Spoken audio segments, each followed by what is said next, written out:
con sao lên tổ phơi tôi ngã cái đó nữa chỉ là cho nó tổ cái săn cho của tụi phơi tôi sợ nó nhở nữa dùng câu cơ sao nhưng chỉ nhớ dùng cái gì tổ cái nó mà chỉ shop lời luôn ý lan điệp lan tử mai kêu tụi nó sao ô nó thôi nhưng chỉ bỏ đi cho chế đâu mà thế nó chế đâu mà thế là mới cho hàng nó tuôn nhỏ nó càng san vô thầu nó môi thầu tá su rồi sao nó ở trên nó ngô tôi cho các tá su theo mà lấy tôi sợ cũng chơi tụi anh đi mẹ ải nó tua kia mẹ có áo bạch chế tinh bạch chế nó cái là kia bé là một chế rồi đó bà ta tốt chế tôi nên đâu khó thế ha chơi mình nhớ chơi tôi thay liền chơi tao cái là chơi chế ô chẳng có lái à chơi trả tôi sẽ về nhiều con đời nữa chỉ một cái là chỉ trả chị nó cũng còn nữa chơi đã chơi nào này nữa nó chỉ đã chơi mấy màn đẹp đó họ chơi đã chơi nó giờ chơi mất cũng nó tin tại đó chị nên chỉ chơi trong lề chơi về cho chỉ mới chơi không chơi trả phương ta đi nữa mà thằng chơi mà lấy mới rồi cái xe họ luôn đi chơi rồi tiền đâu luôn thằng đi bỏ khí nhá họ sẽ tông nha tiền chơi cho lấy tiền cho lấy thử dù anh thì giờ ai rồi nữa giờ tao giờ dạ ra là chơi ra là tiếc mà sẽ khử thế na cho nên sẽ tao nó sẽ được tiếc là lấy thì chơi có bé là đi vừa tiếc nó sao có mình kẻ cho ba ta đủ rồi ta luôn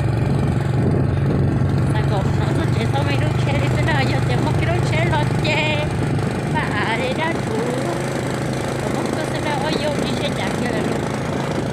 đi bà đi chơi chả mà đi chung với bà lo nó là cái gì mà tại tôi chơi lo nó mà ở vô chơi lo nó mà vô những chuyện cổ kia đi nữa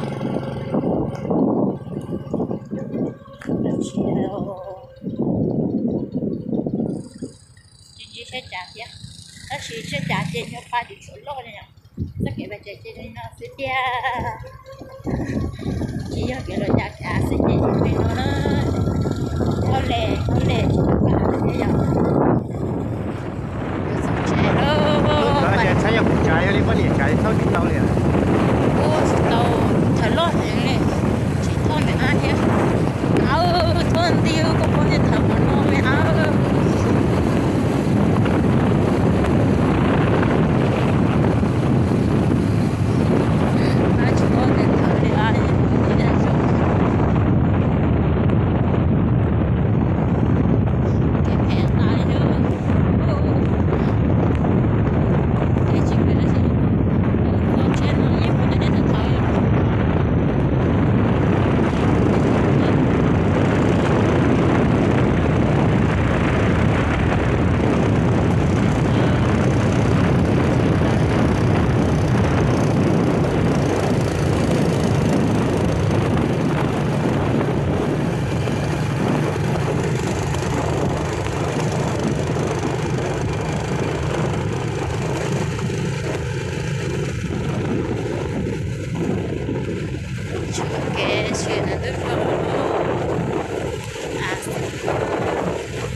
lo chỉ lo liền xe cha luôn ra xe anh đây thao hay à sáng hàng ơ sáng càng tôi ta suy mò đầu đấy ta su nhưng không thôi chơi lại hay này sao sáng cái hàng ơ sao bị được rồi pha tôi để shop lại nữa nó khỏi đồ miền tràn tua kia thế chỉ mà lại họ chỉ nó sao tôi rồi tú ta chỉ tôi mà sao tôi được kiểu hiên rồi xe cái cả cái đó tiếc thì ý tôi chả sẽ cho nó bảo mẹ cái phải hả ủa ôi chà có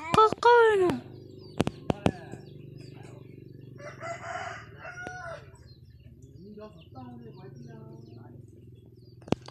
có nữa nè ủa à chị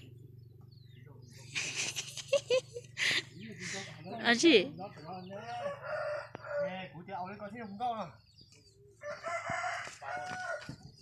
giờ số nó mà giờ nó chắc hay là chúng nó thôi kia của họ yo